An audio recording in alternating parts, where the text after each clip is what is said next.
ఓం నమః శివాయ. ఓం నమో నారాయణాయ. నరదృష్టి నివారణ కాళభైరవాయ నమో నమః. అక్షర తులాభార నవగ్రహ దేవతాభ్యో నమో నమః. హరి ఓం. మా ఛానల్కి స్వాగతం. చూస్తున్న వీక్షకులకు ప్రేక్షకులకు ప్రియ కాళభైరవ భగవద్బంధులకి స్వాగతం పలుకుతూ మమ్మల్ని ఎంతగానో ఆదరిస్తూ ఉండబడినటువంటి ప్రియ సోదర సోదరీమణులకు సనాతన ధర్మ సంరక్షకులకు సమస్త భగవద్బంధువులకి స్వాగతం పలుకుతూ అందరికన్నా ముందుగా హోలీ పూర్ణిమ శుభాకాంక్షలు. 1-3-2025 నుండి 15-3-2025 వరకు పుట్టినటువంటి వారందరికీ కూడా ముందస్తుగా జన్మదిన శుభాకాంక్షలు. గతంలో వివాహం చేసుకున్న వారికి వివాహ వార్షికోత్సవ శుభాకాంక్షలు. ద్వాదశ రాశుల్లో గ్రహ గమనాల్ని వీక్షింపచేద్దాం. వృషభ రాశిలో దేవగురు బృహస్పతి సంచార స్థితి, మిథున రాశిలో కుజ భగవానుడు సంచార స్థితి, కన్య రాశిలో కేతు భగవానుడు సంచార స్థితి, కుంభరాశిలో ఏడాది తర్వాత రవి మరియు శని భగవానుడు యొక్క సంచార స్థితి, మీనరాశిలో బుధుడు శుక్రుడు రాహు సంచార స్థితితో ద్వాదశ రాశుల్లో గ్రహ గమనాలు ఈ విధంగా ఉన్నాయి. కర్కాటక రాశి వారికి ఎలా ఉండబోతుందో ఈ వీడియోలో సవివరంగా సంపూర్ణంగా తెలుసుకుందాం. కర్కాటక రాశిలో ఏ నక్షత్రాలు వస్తాయనగా పునర్వసు నక్షత్రంలోని చివరి పదం 4వ పాదము, పుష్యమి నక్షత్రంలోని 4 పాదాలు, ఆశ్లేష నక్షత్రంలో 4 పాదాలు కలిపితే కర్కాటక రాశి. చాలామందికి పుట్టినటువంటి కాల సమయంలో డేటా బర్త్లు లేనటువంటి కారణం వలన పేరు యొక్క మొదటి అక్షరాన్ని అనుసరిస్తూ ఆ రాశిని తెలుసుకునే ప్రయత్నం చేద్దాం. హీ, హూ, హే, హో, డా, డి, డు, డే, డో అక్షరాల వారందరూ కర్కాటక రాశి జాతకులే. కర్కాటక రాశి యొక్క అధిపతి చంద్ర భగవానుడు. వీరికి రాశి నుంచి 3వ స్థానంలో కేతు సంచార స్థితి ఉండడం, 30 సంవత్సరముల తర్వాత అష్టమంలో శనితో సంచారం చేస్తూ ఉండడం రవి భగవానుడు. అందులో ఈ మాసం అయిపోగానే భాగ్యస్థానంలోనికి శని భగవానుడు మారడం జరుగుతూ ఉంటుంది. కనుక 30 సంవత్సరాలు మళ్ళీ తిరిగి అక్కడ కలిసే గ్రహ కలయిక ఉంటుంది. కనుక వీలైనంతవరకు తల్లిదండ్రులతో, అన్నాదమ్ములతో, పై అధికారులతో, సహ ఉద్యోగస్తులతో, అలాగనే యంత్రాలతో, ఆయుధాలతో, ఫోన్ ఓటీపీలతో, డబ్బుల లావాదేవీల విషయంలో కానీ ఆవేశానికి దూరంగా ఉండండి. ప్రతిదీ అర్థం చేసుకునే ప్రయత్నం చేయండి. ఎందుకనగా తెలుగు ఉగాది సంవత్సరంలో చివరి పూర్ణిమ అవ్వడం, కొత్త పూర్ణిమకు స్వాగతం పలికే కాలం కనుక గ్రహాలు అనుకూలంగా లేదు అని చెప్పి గమనించాలి. అందుకే ఈ వీడియో మీరు చూస్తున్నారు అన్నట్లయితే నవగ్రహ అక్షర తులాభార మహోత్సవ కార్యక్రమంలో పాల్గొనే సమయం ఆసన్నమైందని చెప్పి మీరు గుర్తుపెట్టుకోగలగాలి. ఈ వీడియో మీరు చూస్తున్నారు అన్నట్లయితే ఆ భగవంతుడి సేవలో పాల్గొనండి, కష్టాలను తొలగించుకోండి అని చెప్పి కూడా గమనించాలి. కనుక మనం అందరము కూడా ఈ అష్టమ రవిదోషము, అష్టమ శనిదోషం తొలగించుకునేటువంటి కార్యక్రమంలో నవగ్రహ అక్షర తులాభారంలో పాల్గొందాం. ఈ కింద నెంబర్ను సంప్రదించినట్లయితే ఎలా పాల్గొనాలో మీకు అన్ని విషయాలు తెలియజేయడం కూడా జరుగుతుంది. భాగ్యస్థానంలో బుధుడు శుక్రుడు రాహు సంచార స్థితి ఉండడం వలన ప్రేమికుల మధ్య సయోధ్య కావాలి, భార్యాభర్తల అన్యోన్యత ఉండాలి, పెట్టుబడులు, ఆకర్షణ, విధి విధానంలో ప్రతిదీ ప్లానింగ్ ఉంటే అద్భుతమైన విజయం కర్కాటక రాశి వారు సొంతమయ్యే అవకాశాలు ఉన్నాయి. అలాగనే లాభస్థానంలో దేవగురు బృహస్పతి సంచారం చేయడం వలన విదేశాలకు వెళ్ళాలని మీ కోరిక నెరవేరబోతుంది. కానీ విదేశాల్లో గతంతో పోల్చుకుంటే ఇప్పుడు చాలా వైవిధ్యభరితమైనటువంటి రూల్స్లు వచ్చాయి. కనుక పత్రాలు, అక్కడ ఎడ్యుకేషనా, ఉద్యోగమా, వ్యాపారమా, ఒక నిర్దిష్టమైన లక్ష్యంతో వెళ్ళి సరైనటువంటి పత్రాలతో వెళ్ళి రాజులాగా జీవనాన్ని పొందండి. పత్రాలు లేకుండా అక్కడికి వెళ్ళి ఏదో చేద్దాం అనుకుంటే ఈ షష్టగ్రహ కూటమి రాబోతున్నటువంటి ఎఫెక్ట్ చేత 70 నుంచి 80 దేశాలు అమెరికా ఏదైతే రూల్ చేస్తుందో అలాంటి రూల్స్ రావడం వలన సమయం, ధనం, పెట్టుబడులు మీరు ఇబ్బంది కావడమే కాకుండా స్థిరచరాస్తులు కోల్పోయే పరిస్థితి అధికంగా ఉంటుంది. తస్మాత్ జాగ్రత్త. ఈ మార్చి మాసంలో అలాగనే పాల్గొన మాసంలో ముఖ్యమైనటువంటి తిథుల గురించి క్లుప్తంగా సవివరంగా సంపూర్ణంగా తెలుసుకుందాం. 6వ తారీఖున 3వ నెల 2025వ తారీఖున అక్షయ కాళభైరవాష్టమి. కనుక కష్టకాలంలో ఉన్నప్పుడు దైవనామస్మరణ చేయడం, ఆధ్యాత్మిక చింతన ఉండడం, గృహంలో దీపం వెలిగించడం వల్ల సకల అష్ట కష్టాలు తొలగిపోతాయని చెప్పి గమనించాలి. 13వ తారీఖున పాల్గొనమాస శుద్ధ పూర్ణిమ, హోళికా పూర్ణిమ చేస్తూ ఉంటాం. కనుక కామద దహన కార్యక్రమంలో పాల్గొందాం. స్వామివారి యొక్క ఆశీస్సులు పొందుదాం. అఖండ అష్ట కష్టాలకు స్వస్తి పలుకుదాం. ఎందుకనగా రంగుల హేళి అంటే ఆట అని చెప్తూ ఉంటారు. అంటే సహజ సిద్ధమైనటువంటి రంగులతోనే దయచేసి అందరూ ఆడుకోండి. కలుషితం నీటితోనే ఆడుకోండి. కళల కొత్త ప్రపంచానికి స్వాగతం పలకబోతున్నాం. ఎందుకనగా ఈ సంవత్సరానికి చివరి పూర్ణిమ అవడం వలన రంగుల హోళీ అంటారు.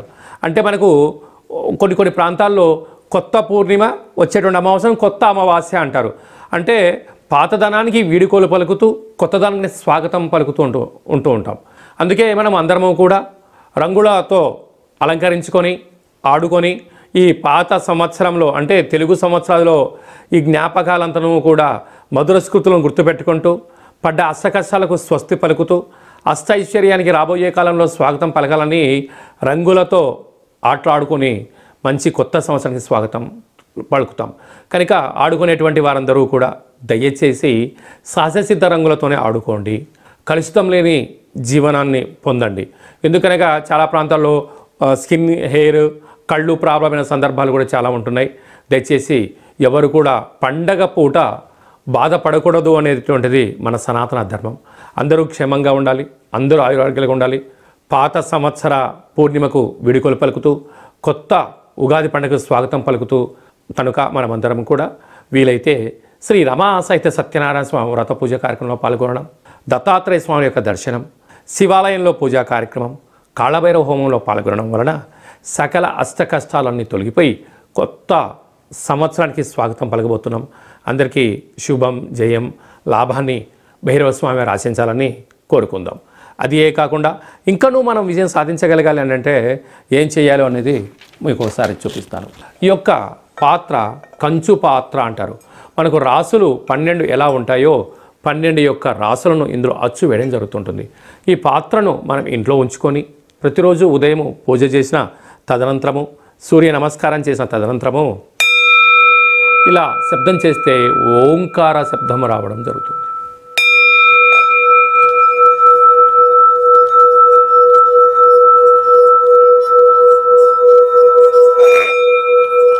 ఈ శబ్ద తరంగాన్ని ఇంట్లో సృష్టించడం వలన, ఓంకార శబ్దం వలన ఇంట్లో ఉండబడినటువంటి జ్యేష్ఠాదేవి అనగా దరిద్ర దేవత బయటికి వెళ్ళడం, లక్ష్మీమాత గృహంలోకి గళ్ళు గళ్ళుమంటూ రావడం జరుగుతుంది.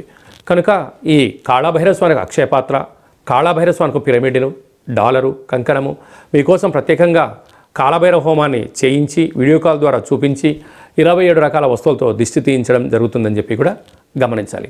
అలాగే మనం నవగ్రహాల చేత బాధపడే వాళ్ళమందరము కూడా ఓ చిన్న రెమెడీ పరిహార కార్యక్రమాన్ని కూడా ఏర్పాటు చేయడం జరుగుతుంది. కళౌ వెంకటేశ్వర అంటారు. అంటే కలియుగ కాలంలో వెంకటేశ్వర స్వామిని స్మరించిన, ధ్యానించిన యోగదాయకం అని చెప్తారు. కనుక గ్రహదోషాలు, సకల దోషాలు తొలగిపోయి వాటిని నశింపజేసే శక్తి భగవంతుడికి ఉంటుంది. అలాగని మనకు ప్రతి నెలలో మనకు ఆదివారము, సోమవారము, మంగళవారం అని చెప్పి 4 మంగళవారాలు, 4 శనివారాలు లేక 5 సోమవారాలు వస్తూ ఉంటాయి. ఇలాంటి కాల సమయంలో ఆదివారం పూట సూర్య భగవానునికి స్మరించడం, 27 సార్లు నామాన్ని వ్రాయడం, సోమవారం పూట చంద్రుని స్మరించడం, 27 నామాలు వ్రాయడం. ఇలాగ వారంలో 7 రోజులకు 9 గ్రహాలకు నామ ఇతి మంత్రియత అంటే నామాన్ని స్మరించడం, నామాన్ని వ్రాయడం వలన భగవంతుడి యొక్క ఆశీస్సులు మన మీద ఉంటాయి. ఈ ఆదివారం రాసినటువంటి పత్రాలను మన యొక్క దేవాలయంలో నవగ్రహ తులాభార, అక్షర తులాభార మహోత్సవ కార్యక్రమాన్ని ఏర్పాటు చేయడం జరిగింది. ఒకవైపు సూర్యభగవాను త్రాసులో కూర్చోబెట్టడం, మరోవైపు మనం రాసిన అక్షర పత్రాలను అందులో ఉంచి తులాభారం చేయడము, ధాన్యంతో తులాభారం చేయించి వీరందరికీ ప్రత్యక్ష ప్రసారాన్ని ఏర్పాటు చేయడం జరుగుతుంటుంది. కనుక కేవలం ఒక 108 నామములతో మనము రాసి మీరు పంపించినట్లయితే, ఈ రాయాలి అనుకుంటున్న వారందరూ కూడా ఈ కింద మనం సంప్రదించినట్లయితే ఈ రాసే పత్రాలను వాట్సాప్ ద్వారా కానీ కొరియర్ ద్వారా కానీ మీకు అందజేయడం జరుగుతుంది. రాసిన తర్వాత మళ్ళీ ఫోటో తీసి వాట్సాప్లో పంపిస్తే సూర్యగ్రహ దోషం ఉన్నప్పుడు సూర్యగ్రహ తులాభారంలో, శని భగవాను యొక్క దోషం ఉన్నప్పుడు శని భగవాను తులాభారంలో ప్రత్యక్ష ప్రసారాన్ని వీక్షింపజేయచ్చు, భగవంతుడి యొక్క ఆశీస్సులు పొందగలరు అని చెప్పి ఒక చిన్న విన్నపం. ఎందుకనక ప్రతిరోజు నిత్య నైతిక కార్యక్రమంలో 5 నిమిషాలు భగవంతుడి కోసం కేటాయిద్దాం, గ్రహ దోషాలు తొలగించుకుందాం, ఐశ్వర్యానికి ఆనందానికి స్వాగతం పలుకుదాం అనేటువంటిది చిన్న విన్నపం. అలాగనే మీ వ్యక్తిగత జాతకం తెలుసుకోవాలనుకుంటున్నారా? మీరు పుట్టినటువంటి తేదీ, నెల, సంవత్సరం, సమయం వ్రాసి మీరు వాట్సాప్లో పంపించగలిగినట్లయితే 100 సంవత్సరాల జాతకాన్ని సవివరంగా సంపూర్ణంగా వ్రాసి పంపించి మీరు పుట్టినప్పుడు గ్రహ గమనాలు ఎలా ఉన్నాయి, ప్రస్తుతం ఎలా ఉంటున్నాయి, రాబోయే కాలంలో ఎలా ఉండబోతున్నాయో సవివరంగా తెలియజేయడం జరుగుతుంటుంది. మన దగ్గర అదే కాకుండా డేటా ఆఫ్ బర్త్లు లేనటువంటి వారికి మీ పేరు యొక్క మొదటి అక్షరాన్ని అనుసరిస్తూ రాశిని తెలియజేస్తూ రాశి యొక్క స్థితిగతులను మీకు తెలియజేస్తూ రమణ శాస్త్రం ద్వారా అనగా కాళ్ళ భైరవ ఉపాసన చేత గవ్వల ద్వారా భూత భవిష్యత్ వర్తమానాన్ని తెలియజేయడం జరుగుతుంది. అలాగే పుట్టినటువంటి పిల్లలకు ఆధ్యాత్మికమైన నామాలు ఎలా పెట్టాలో మీరు ఏమైనా సతమతమవుతుంటే ఆ పుట్టినటువంటి సమయాన్ని రాసి పంపించినట్లయితే ఆధ్యాత్మికమైన నామాలను కూడా మీకు రాసి పంపించడం జరుగుతుంది.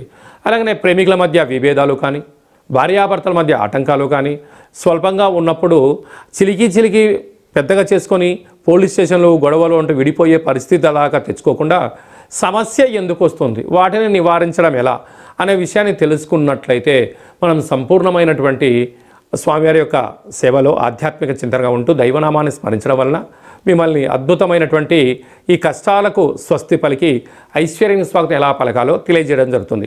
కనుక ఆసక్తి గలవారు ఈ కింద మంది అపాయింట్మెంట్ తీసుకొని సంప్రదించగలరు. అందరికీ శుభం, జయం, లాభం జరగాలని కోరుకుంటూ కొత్త పూర్ణిమకు స్వాగతం పలుకుతూ ఈ సంవత్సరానికి విడుకోలు పలుకుతూ రంగుల హోళీ శుభాకాంక్షలు మరొకసారి అందరికీ ఆశీర్వచనం. శతమానం భవతి శతాయు పురుష సతేంద్రియ ఆయుష్యేవేంద్రియే ప్రతిష్టతి. ధనం ధాన్యం బహుపుత్రలాభం శత సంవత్సరం దీర్ఘమాయు. సర్వే జనా సుఖినో భవంతు. లోకా సమస్తా సుఖినో భవంతు. సర్వం నవగ్రహ దేవత అక్షరతులాభార దేవతార్పణమస్తు. హరి ఓం. ఈ వీడియో మీకు నచ్చినట్టయితే లైక్ చేయండి, షేర్ చేయండి, మా ఛానల్ని సబ్స్క్రైబ్ చేసుకోండి. మేము చేస్తున్న ఆధ్యాత్మిక వీడియోలు అందరికన్నా ముందుగా మీరు వినాలి అనుకుంటున్నట్టయితే ఆలనా బటన్ తెలియచేయండి. ఈ యొక్క వీడియోని భగవద్బంధులకు, మిత్రులకు, స్నేహితులకు చేరవేసి వారి క్షేమం గురించి కూడా మీరు ఆలోచించే ప్రయత్నం చేయండి. సర్వత్రా శుభం, జయం, లాభం కలుగుతుంది.